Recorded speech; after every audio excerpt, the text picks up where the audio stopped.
Je suis très contente de me retrouver face à un officiel français parce que je suis en train de parler des conflits en République démocratique du Congo qui est à la base des graves violations des droits de l'homme. Je me souviens encore, j'étais trop jeune, quand les Français ont mis leur veto pour que le Congo puisse accepter les réfugiés rwandais en 1994. On suivait la guerre qui était au Rwanda à l'époque. Et Mobutu ne voulait pas que les réfugiés viennent chez nous, mais les Français ont utilisé leurs forces pour que ces gens-là arrivent chez nous. Et depuis qu'ils sont venus jusqu'à aujourd'hui, il n'y a pas la paix. Maintenant, nous voulons que les Français puissent utiliser la même force pour venir les chercher.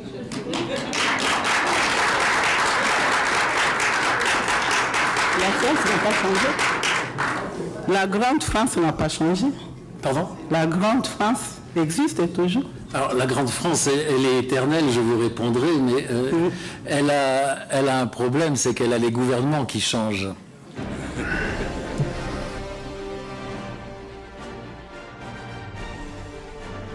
Le monde va mal. Du nord au sud, d'est à l'ouest, les conflits se multiplient. Face à ce chaos, les propositions de solutions n'en manquent pas. Lors de sa session tenue dernièrement à Genève, Grand Montana Forum s'est appesanti sur une triptyque. Paix, développement, stabilité. Le président fondateur de cette organisation non gouvernementale, Jean-Paul Carteron, s'est réjoui de la présence des autorités de la République démocratique du Congo pour qui cette séance est dédiée spécialement à la sécurité.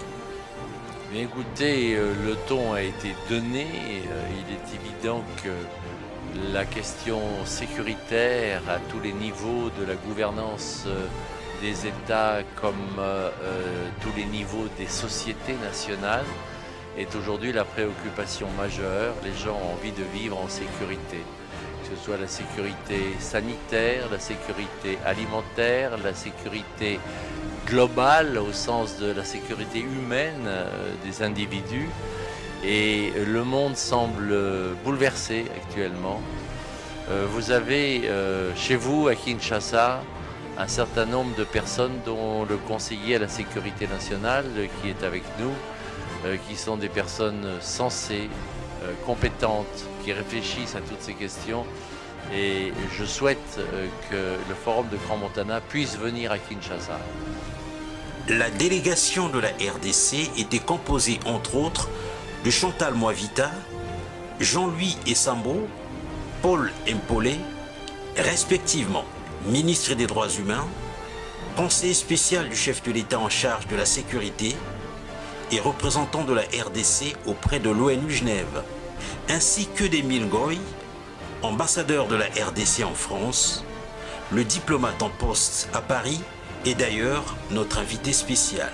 Moi, je vais en profiter, mon ami. Cette fois-ci, vous allez me faire visiter vos studios. Parce que le travail que vous faites est extraordinaire. Vous êtes le miroir de la diaspora congolaise à l'étranger. Vous êtes basé à Genève. Voilà que nous suivons chaque semaine les échos, dans les échos de l'étranger. Vous ne manquez jamais de suivre les événements qui se passent à Paris. Vous les faites en tant que patriote et vous ne demandez aucune rétribution. Et ici, j'en fais la preuve la plus éloquente. Vous ne demandez aucune rétribution particulière parce que vous avez cet amour du Congo. Vous le faites, comme j'aime dire en lingala, pour le Kumu ya Congo. Et donc c'est cela. Vous avez la chance d'avoir un ministre extraordinaire. C'est un jeune frère, son excellence. Il est sur tous les fronts. Je les suis, je les connais depuis qu'il a commencé le journalisme, Patrick Mouyaya, son excellence monsieur le ministre de la Communication. J'en suis très fier de le voir évoluer tel qu'il est fait. Dernièrement, il est à Genève. J'ai vu vos œuvres parce qu'on a pu suivre en temps réel avec une précision extraordinaire. Vous ne manquez pas de cadrer d'une part ceux qui font la contradiction et de l'autre côté lorsqu'il prend avec beaucoup d'autorité parce que il en a la matière.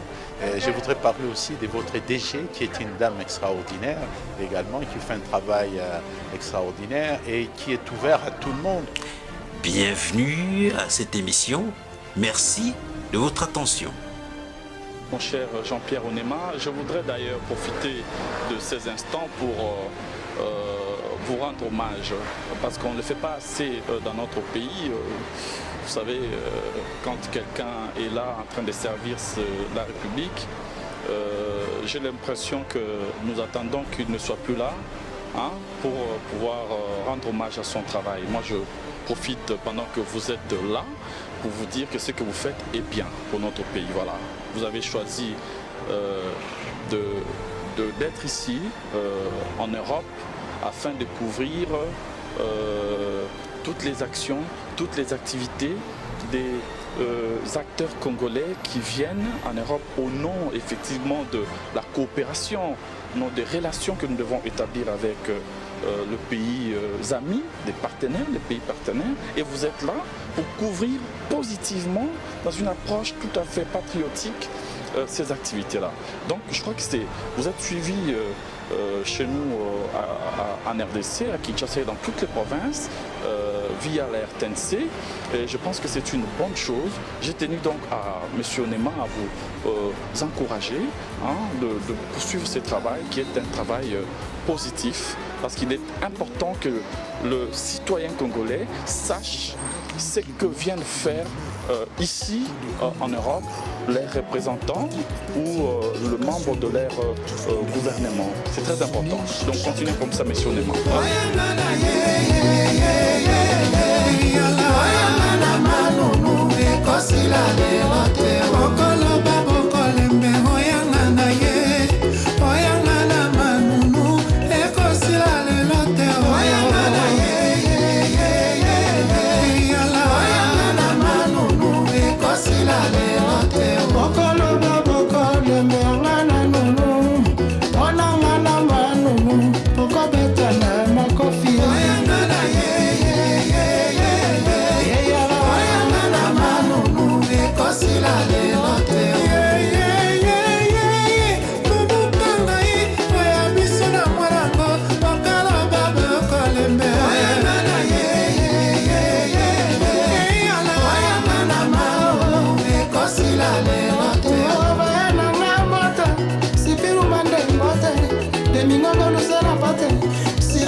Excellences, Mesdames et Messieurs, c'est un grand plaisir de commencer finalement cette séance.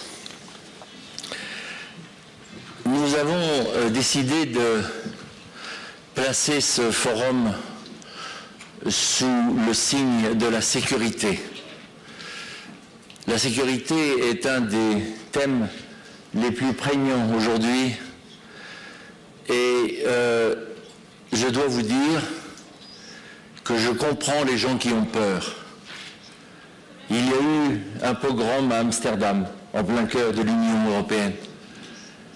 Il y a des guerres partout.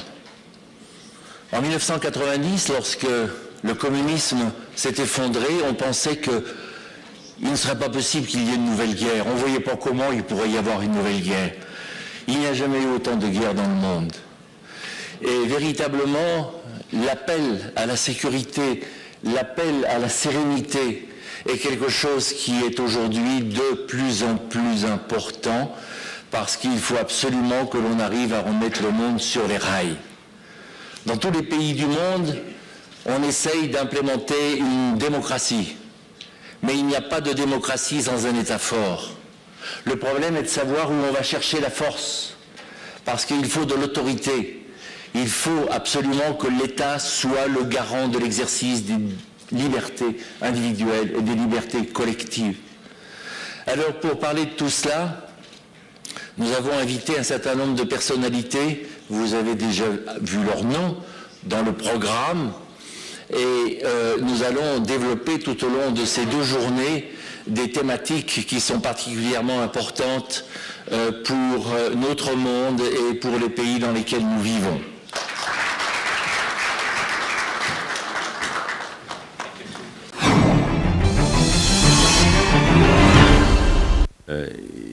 Il semble que ma présence dans ce forum était très attendue et que les gens voulaient savoir ce que j'allais dire en rapport avec la sécurité dans mon pays, la République démocratique du Congo. Mais qu'est-ce que je peux vous dire que vous ne sachiez pas? Parce que vous êtes régulièrement informés de ce qui se passe dans mon pays et peut-être avec un accent prononcé sur la désinformation. Sinon, je voudrais rendre la politesse aux organisateurs de ce forum d'avoir pensé à ce que je sois invité et à y prendre part. Je leur remercie surtout de l'accueil qu'ils ont manifesté à notre endroit. Je voudrais ensuite saluer les différentes interventions que j'ai pu suivre depuis hier. Et je me suis fait une idée. Est-ce qu'aucun pays à lui seul ne peut résoudre le problème de l'insécurité? Parce que tous les pays sont confrontés d'une manière ou d'une autre à la situation de l'insécurité et mon pays n'en fait pas exception. Au-delà de ce constat qui a été fait depuis hier, sommes-nous, comme nation du monde, disposés et prêts à engager une guerre contre l'insécurité dès lors que nous-mêmes, nous sommes acteurs de l'insécurité? La sécurité vient par l'homme, mais c'est aussi l'homme qui est à la base de l'insécurité. Vous aurez compris qu'avec les réserves qui caractérisent ma fonction de conseiller spécial du chef d'État en matière de sécurité, que je ne puisse vous en dire davantage que vous ne connaissez. Sinon, je vais vous laisser dans la soif. La soif, c'est de ne pas vous dire ce qui se passe ou ce qui devait être fait, parce que c'est connu. La soif, c'est de vous dire qu'est-ce qu'il faut faire pour que ça change.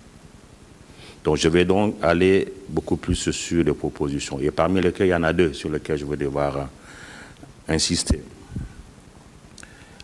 La première, c'est d'explorer une piste assez importante. C'est la sincérité des acteurs de la sécurité, aussi bien au niveau international qu'au niveau régional. Sommes-nous sincères lorsque nous parlons de la sécurité, et surtout si celle-ci concerne l'Afrique? Lorsqu'on a un regard de la sécurité ou de l'insécurité à partir de l'Occident, est-ce que nous sommes sincères? Est-ce que nous disposons des arguments pour faire taire cette insécurité? Hier, j'ai suivi le discours en ce qui concerne ce qui se passe au Sahel et dans bien d'autres pays d'Afrique. À ma connaissance, je ne sais pas s'il y a un pays africain qui fabrique les armes ou qui les distribue. Ces armes viennent d'où? Pourquoi ont-elles été fabriquées? Et c'est à ce moment-là qu'on demande aux Africains de pouvoir imaginer des mécanismes de leur sécurité à eux-mêmes. Là se pose un problème de la sincérité dans le langage et la sincérité dans le comportement. La première piste sur laquelle il faut explorer, c'est que nous devons avoir le courage de faire ce que nous disons et de nous interdire de faire ce que nous ne pouvons pas dire. Ça, c'est la première piste. Et je pense que ce forum est une occasion pour nous de pouvoir mesurer, je vais devoir insister sur la sincérité des acteurs de la sécurité. Ces acteurs sont étatiques, mais ils sont également non étatiques. Deuxième élément, c'est la sécurité et l'insécurité, surtout dans ce que j'appelle une zone d'incertitude dans laquelle personne n'a le monopole de l'action. Et à lui seul d'ailleurs. Aujourd'hui, on peut se sentir en insécurité et demain, on est en sécurité ou vice-versa. C'est ici le moment venu pour voir comment les acteurs non étatiques, surtout la société civile, jouer un rôle de premier plan sur ce domaine. Que ça ne soit pas une société civile téléguidée, une société civile à la solde de certaines puissances ou à la solde de certains États. Parce qu'en définitive, les personnes qui sont concernées par l'insécurité en Afrique sont souvent des personnes innocentes, qui n'ont peut-être pas accès aux commandes. Est-ce que c'est à elles qu'on s'adresse ici, en Suisse, ou on s'adresse aux institutionnels? Mesdames et messieurs, je vous ai promis de vous laisser dans la soif. Je vous remercie de m'avoir prêté votre attention. Thank you very much. You said nobody could be alone. I would like to continue with Mr. Kone.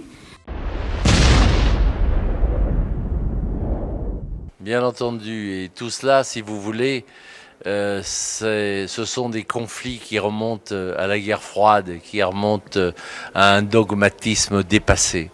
Aujourd'hui, les jeunes populations aspirent à la paix, aspirent à vivre normalement, et c'est regrettable. Ce qui se passe actuellement aux frontières de la RDC est quelque chose qui n'est plus acceptable. Et les dirigeants aujourd'hui doivent être véritablement motivés et informés qu'on ne peut plus attenter à la paix. C'est un crime que d'attenter à la paix, c'est un crime que de provoquer des conflits, et véritablement il est à souhaiter que toutes ces guerres, car ce sont de véritables guerres, puissent prendre fin le plus vite possible. Oui, Monsieur le Président, si on me demande de vous parler, vous faites un travail que la communauté internationale reconnaît. Vous, véritablement, vous êtes totalement dédié à la promotion, au développement et à l'intégration mondiale de votre pays. La sécurité est un point essentiel, car sans sécurité, il est tellement difficile de progresser. Alors, le Forum de Crans-Montana est prêt à venir à Kinshasa. Il est prêt à organiser une réunion du plus haut niveau, de manière à vous donner l'initiative d'une telle rencontre et de toutes les déclinaisons que l'on peut organiser afin d'apaiser, afin de motiver, afin d'informer et de faire en sorte, avec bonne volonté, que l'on puisse rentrer dans les normes de la sécurité, de la paix et de la tranquillité pour les populations. Dans l'est de notre pays, la situation sécuritaire est particulièrement critique. Ce sont des millions de nos concitoyens qui, depuis des années, vivent plongés dans un cycle infernal de violence, de déplacements forcés et de privations. Cette instabilité persistante a des conséquences dramatiques et directes sur les droits de l'homme les plus fondamentaux. En effet, un récent rapport des Nations Unies montre que plus de 7 millions de personnes, principalement des femmes et des enfants, ont été déplacées de force. Ces déplacements coïncident avec des zones riches en minerais stratégiques tels que le coltan et minerais indispensables à l'industrie technologique mondiale, mais qui, pour nos populations locales, devient une véritable malédiction. Dans le même temps, Les institutions censées garantir la protection des droits humains, tels que le système judiciaire, les forces de sécurité et les mécanismes de gouvernance, sont affaiblis, parfois même manipulés par des acteurs qui tirent profit de l'instabilité. Cette fragilité ne fait qu'alimenter un cercle vicieux. L'insécurité favorise les habits et ces habits favorisent ou renforcent l'insécurité à son tour. D'abord, Crans-Montana, c'est une référence. Je me souviens, le premier forum de Crans-Montana auquel j'ai participé, c'était en 2006. J'étais, comme vous l'avez dit, directeur général à l'époque de l'Office de gestion du fret maritime que nous avons transformé en Office de gestion en fret multimodal. Et je dois dire que le forum de séjour à Genève ici, c'est un forum important et dont les sujets, les thèmes que nous avons en discussion ici, ce sont des thèmes qui collent à la situation actuelle de la RDC. Des questions de sécurité, des questions des relations internationales. Quand vous faites la jonction de ces concepts, vous comprenez très bien que la RDC est au confluent. Le problème de sécurité, vous le savez très bien que depuis aujourd'hui 3 décennies, la République démocratique du Congo fait l'objet de manière récurrente à l'est de la République d'une situation qu'on ne sait plus définir, puisque tous les rapports documentés des Nations Unies l'ont défini mieux que quiconque. Et donc, le vœu que nous avons, c'est bien comprendre ces approches au niveau international de cette question sécuritaire, et surtout ici, dans la capitale des Nations Unies, dans sa capitale de la paix, à savoir Genève, comprendre un peu dans les échanges avec les autres nationalités qui sont ici, partager nos expériences avec eux sur la question, la problématique de la sécurité. Vous êtes l'ambassadeur de la RDC en France. Comment va votre juridiction? Oui, il est évident, votre question vaut un pesant d'or, il faut se le dire. Moi, j'ai trouvé une situation assez chaotique à l'ambassade de France parce que nous nous sommes retrouvés avec une dette énorme vis-à-vis de la communauté, vis-à-vis de nos compatriotes, parce qu'il y avait des compatriotes qui attendaient depuis plusieurs années, j'ai dit plusieurs années, je pèse mes mots, leur passeport, ils avaient payé, ils s'étaient fait enregistrer, mais hélas, ils n'ont pas pu avoir leur passeport. Je suis arrivé, j'ai hérité de cette situation qui était difficile. À ce niveau-là, des services, la qualité des services à rendre à nos compatriotes, qui est un élément important, j'y reviendrai, mais également on a trouvé une situation financière qui était quasi déficitaire. Et donc, nous avons pris les trains en marche et nous avons démarré. Vous savez, Paris, c'est un pôle diplomatique essentiel.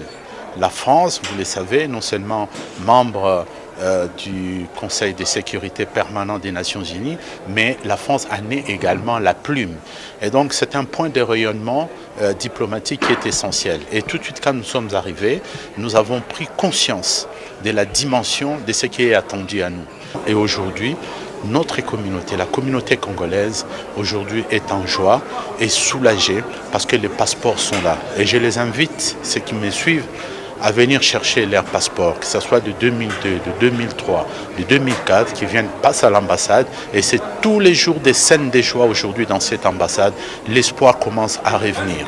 Et nous les garantissons aujourd'hui des conditions dans notre travail, les conditions de transparence, de traçabilité sur l'ensemble des opérations qui se posent. Nous nous améliorons au jour le jour. Je ne dis pas ici que tout est parfait. C'est une bénédiction pour moi d'avoir, pendant mon mandat, alors que je n'ai pas encore une année à Paris, d'avoir l'occasion de recevoir mon chef, celui que je représente, le chef de l'État, son Excellence Antoine Tshisekedi, des fois, une fois en mission officielle, en visite officielle, et une deuxième fois dans une visite assez particulière parce qu'il s'agissait du sommet de la francophonie. Moi, je vais en profiter, mon ami. Cette fois-ci, vous allez me faire visiter vos studios. Parce que le travail que vous faites est extraordinaire. Vous êtes le miroir de la diaspora congolaise à l'étranger. Vous êtes basé à Genève. Voilà que nous suivons chaque semaine ce que vous faisiez, les échos, dans les échos de l'étranger, vous ne manquez jamais de suivre les événements qui se passent à Paris. Vous les faites en tant que patriote et vous ne demandez aucune rétribution. Et ici, j'en fais la preuve la plus éloquente. Vous ne demandez aucune rétribution particulière parce que vous avez cet amour du Congo. Vous le faites, comme j'aime dire en lingala, pour na lokumu ya Congo. Et donc c'est cela. Vous avez la chance d'avoir un ministre extraordinaire. C'est un jeune frère, son excellence. Je le suis, je le connais depuis qu'il a commencé le journalisme, Patrick Mouyaya, son excellence, monsieur le ministre de la Communication. Et j'en suis très fier de le voir évoluer tel qu'il est fait. Dernièrement, il était à Genève. J'ai vu vos œuvres parce qu'on a pu suivre en temps réel avec une précision extraordinaire. Vous ne manquez pas de cadrer d'une part ceux qui font la contradiction et de l'autre côté lorsqu'il prend avec beaucoup d'autorité parce qu'il en a la matière. Je voudrais parler aussi de votre DG qui est une dame extraordinaire également, qui fait un travail extraordinaire et qui est ouvert à tout le monde parce que nous arrivons à parler avec elle lorsqu'il y a des événements comme l'arrivée du chef de l'État. Il nous annonce des équipes qui arrivent. C'est le niveau de collaboration qu'on n'a pas atteint avec la communication, qu'on n'a pas atteint avant. C'est important. Jean-Pierre, je connais votre émission, je sais tout le travail que vous faites au nom justement de la RTNC, de la presse publique congolaise, à partir de la Suisse et à partir du siège des Nations Unies ici en Europe. Parce que peu de gens le savent, il y a les Nations Unies à New York, mais il y a aussi ici en Suisse et notamment le Conseil des droits de l'homme des Nations Unies. Donc merci, le plaisir est pour moi Jean-Pierre d'avoir été ton invité. C'est une émission que je suis régulièrement et aujourd'hui tu m'as fait l'honneur de m'inviter. Merci beaucoup. Écho d'Europe, c'est pour nous un cordon ombilical avec le pays. D'abord l'aperçu de ce qui se passe ici. On a là une photographie hebdomadaire de ce qui se passe en Europe, présenté d'une manière journalistique par un journaliste professionnel qui maîtrise les réalités d'ici avec à la fois les Congolais mais aussi les étrangers qui font des choses formidables pour le pays, pour l'Afrique, pour le monde. C'était un rendez-vous incontournable. Notre émission est en présent terminée. Merci de l'avoir suivi. Rendez-vous dimanche prochain pour un autre numéro.